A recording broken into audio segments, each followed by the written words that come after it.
थोड़ा सा हम टैक्टिकल फिगर्स देखते हैं पाकिस्तान टीम की, तो एक बहुत मज़े की चीज़ सामने आती है, मगर वो सिर्फ हम नहीं देखेंगे, हमारे साथ मौजूद हैं कामरान मुजफ्फर और उनको हम ज्वाइन इन करवाएंगे अपने शो में। तो सबसे पहले तो खुशामदीद। जी अस्सलाम वालेकुम समीरा और अस्सलाम वालेकुम अदील को भी और शाहिद भाई को भी। वालेकुम अस्सलाम। सो कामरान, क्या है आपकी स्टार्ट्स की पिटारी में आज? एक मेन जो चीज़ थी जिसके ऊपर काफ़ी बात हो रही थी कि पाकिस्तान के जो टॉप ऑर्डर है वो काफ़ी ज़्यादा बॉल कंज्यूम कर जाता है। पिछले दिनों में सोशल मीडिया के ऊपर भी काफ़ी बात इस पर चल रही थी, तो क्विकली अगर आपको बता सकूँ, टाइम भी कम है, कि 2021 से जो पाकिस्तान के 30 मैचेस हो गए कल तक जिसमें रिजल्ट प्रोड्यूस हुआ है, तो उन 30 में से 24 मैचेस ऐसे हैं जिसमें पाकिस्तान के जो टॉप 3 उन्होंने 50% से ज़्यादा बॉल्स उन्होंने खेली हैं और उन 24 मैचेस में से 19 पाकिस्तान जीता हुआ और 5 हारा हुआ है और 6 मैचेस ऐसे हैं जिसमें आपके जो अदर देन टॉप 3 उन्होंने खेला है मेजॉरिटी ऑफ बॉल्स और उसमें तीन पाकिस्तान जीता है और 3 हारा है। तो ये बहुत ज़्यादा इसके ऊपर जो बात चल रही है, ये इतनी, इसमें जो पाकिस्तान का टेम्पलेट है इट इज़ स्टिल वर्किंग। अगर मैं क्विकली ये कह सकूं कि जो लास्ट 3 इनिंग्स हुई हैं एशिया कप में, 3 डिफरेंट टेम्पलेट्स हमने देखी हैं। एक श्रीलंका की इनिंग्स थी जिसमें हाईएस्ट जो था 4 प्लेयर्स ने 30 प्लस किया, लेकिन हाईएस्ट 36 था। फिर इंडिया की जो स्टार्ट हुआ उसमें उनके ओपनर्स ने बिल्कुल ऑल आउट हो गए और 28 किया, फिर एक कोहली का बड़ा स्कोर था, फिर किसी का स्कोर नहीं है। और तीसरी टेम्पलेट जो पाकिस्तान की, जिसमें कल भी कोई 79 डिलीवरीज जो है वो पाकिस्तान के टॉप 3 ने खेली हैं और फिर आपके जो फिनिशर्स ने आके मैच फिनिश किया और पाकिस्तान फिर भी मैच जीत लिया 182 फेस कर दिया। राइट, तो कामरान आपका जो पॉइंट ऑफ व्यू है यहाँ पे वो ये है कि since Pakistan is winning majority of their games, क्योंकि अपने पाकिस्तान ज़्यादातर मैचेस इसी टेम्पलेट के साथ जीतता जा रहा है, सो इस पर जो एक तनकीद की जा रही है कि हम मिडिल ऑर्डर को ज़्यादा टाइम नहीं देख रहे हैं। हम देख रहे हैं खासतौर से ESPN क्रिकेट इन्फो में टाइम एंड अगेन ये आर्टिकल्स आ रहे हैं और वो यही बोल रहे हैं कि पाकिस्तान की स्ट्रेंथ उनकी वीकनेस बनती जा रही है। सो आप ये कहना चाह रहे हैं कि नहीं, I think Pakistan should stick to their plan, जो है कि जी मेजॉरिटी आपका top 3 they consume bulk of the delivery, so this thing is working for Pakistan. बिल्कुल, अगर एक चीज वर्क कर रही है और मेजॉरिटी ऑफ द टाइम जो आपको रिजल्ट प्रोड्यूस कर रही है, तो कोई उसके ऊपर कोई इतनी ज्यादा तनकीद बनती नहीं है। It's different, it may not be gorgeous, कोई बहुत दिलकश नहीं है, लेकिन ये टेम्पलेट है। आपकी टीम जो बॉन्डिंग इवेंचुअली जो आपका ऑब्जेक्टिव होता है वो मैच जीतना होता है। तो मेरे ख्याल में as long as it is working और आपके ऊपर के 3 जो प्लेयर्स हैं वो अपनी रिस्पॉन्सिबिलिटी, कल भी रिजवान ने खेला, उससे पहले भी खेल रहे हैं, तो तब तक सही है मेरे ख्याल में।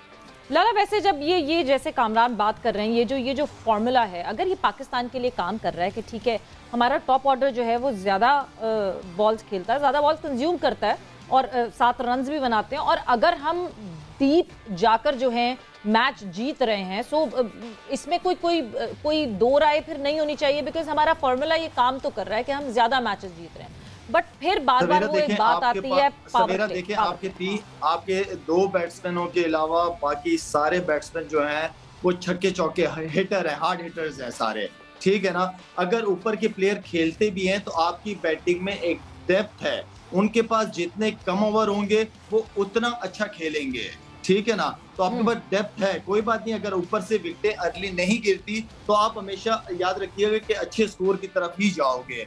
तो जल्दी विकेट गिराने का मतलब है कि उन हिटर्स को आप जल्दी बारी दे रहे हो जो उनकी पोजीशन नहीं है। खैर खेलना तो उनको फिर भी है, लेकिन वो उनकी पोजीशन नहीं है, तो उनके पास जितने कम ओवर हो, कम बॉलें हो, वो उतना अच्छा स्कोर करके देंगे आपको। तो ठीक है अगर इस प्लान के साथ जा रहे, बल्कि कल मैं रिजवान को सुन भी रहा था, रिजवान यही बात कर रहा था उसमें। बट लाला, ये प्लान जरूरी तो नहीं है कि हर दफा ये अप्लाई हो, क्योंकि अगर जिस तरह हुआ पहले मैच में कि जल्दी ओवर्स में हमारा मिडिल ऑर्डर एक्सपोज हो जाता है, बाबर और रिजवान जल्दी आउट हो जाते हैं, हमारा टॉप ऑर्डर जल्दी आउट हो जाता है, तो फिर तो हम मुश्किलात में पड़ सकते हैं, फिर तो ये अप्लाई होगा ही नहीं फॉर्मूला।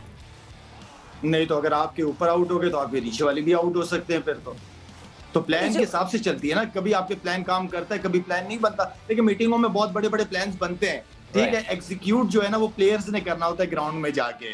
प्लान्स तो हर टीम के बनते हैं, तो आप उस प्लान के तहत खेलते हो। सिर्फ एक प्लान नहीं होता, 2 प्लान होने चाहिए। अगर प्लान ए कामयाब नहीं हुआ तो प्लान बी हमारे पास होना चाहिए। तो हमारा क्या प्लान बी है? आपको दिखता है टीम पाकिस्तान के पास प्लान बी है कोई? कल दिखा, कल मगर फिर भी down the order later on, मतलब 17th ओवर आपको दिखा ना, जहां नहीं 17th ओवर था ना वो भी। नेगेटिव चीजें भी पॉजिटिव नजर आएंगी, ठीक है ना। लेकिन असल में जिम्मेदारी ऊपर के बैट्समैन से लेकर आखिरी 6-7 बैट्समैनों तक सबकी जिम्मेदारी है कि वो एक अच्छा टोटल बोर्ड के ऊपर लगाए, चाहे ऊपर वाले करें चाहे वो आखिर वाले करें, एक टोटल प्लान के हिसाब से वो होना चाहिए। ये सारी बैट्समैनों की जिम्मेदारी है। अच्छा कामरान, पाकिस्तानी टॉप ऑर्डर पे जो डॉट बॉल्स का भी जो है ना, वैसे हमारा बिल्कुल आखिर का टाइम रह गया, लेकिन बस तफसील से इस पे बात करें। लेकिन एक डॉट बॉल्स का भी काफ़ी इल्ज़ाम लगता है कि डॉट बॉलें बहुत ज़्यादा खेलते हैं। इज़ इट एक्स्ट्रॉर्डिनरी या बाकी टीमों का भी कुछ मिलता जुलता हिसाब चल रहा है आजकल? कुछ इस पर स्टडी आपने कुछ किया अपने स्टैट्स वगैरह? देखिए अदील, जो बात पहले भी हो रही थी, आपका इवेंचुअल ऑब्जेक्टिव क्या है, वो मैच जीतना है। अब मिसाल के तौर पे क्विकली अगर हम कंपेयर करें, जो पहला मैच हुआ है उसमें पाकिस्तान ने कोई 37 डॉट्स खेले थे, इंडिया ने 40 डॉट्स खेले थे और वहाँ पे दोनों टीम 150 के करीब थी। कल के मैच में दोनों 180 के करीब गई, लेकिन डॉट्स जो थी वो 31 खेली दोनों टीम। राइट। अब फर्क कहाँ पर आया है, वो बाउंड्रीज में आया है कि बाउंड्रीज कल ज्यादा लगी है। तो डॉट्स खेलना इन इटसेल्फ कोई बुराई नहीं है।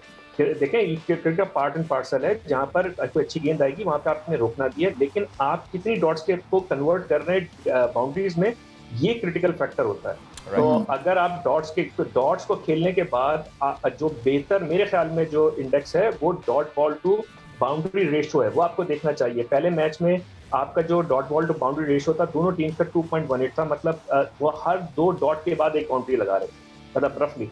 कल जो है वो 1.29 था पाकिस्तान का, मतलब आप हर सवा बॉल के बाद, एक बॉल के बाद आपने एक डॉट खेला तो आपने एक बाउंड्री लगाई। कल कोई 24 बाउंड्रीज लगाई, पाकिस्तान ने 31 डॉट्स खेले। तो ये क्रिटिकल फैक्टर है मेरे ख्याल में। डॉट्स इटसेल्फ कोई बुरी चीज नहीं है, आप डॉट निकाल नहीं सकते क्रिकेट में।